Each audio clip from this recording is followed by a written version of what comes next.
Wala namang kontrata mga bakla na bawal ma-fall sa mga babae. Kahit pusong babae kayo, it doesn't mean na bawal na kayong ma-in love sa kapwa ninyo babae. Ako nga babae pero ang jowa ko lesbian. Kaya if I were you, hindi ko na pipigilan ang sarili ko na ma-fall.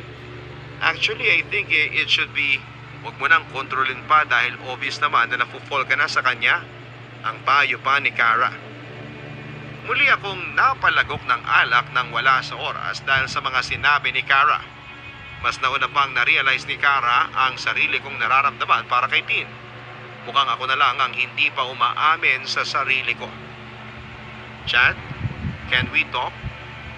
Bumukas ang pagkagulat sa mukha ni Kara na kaagad na umagaw sa atensyon ko. Isang matangkad, moreno at matipunong lalaki ang nalingunan kong tumawag sa pangalan ko. Gary?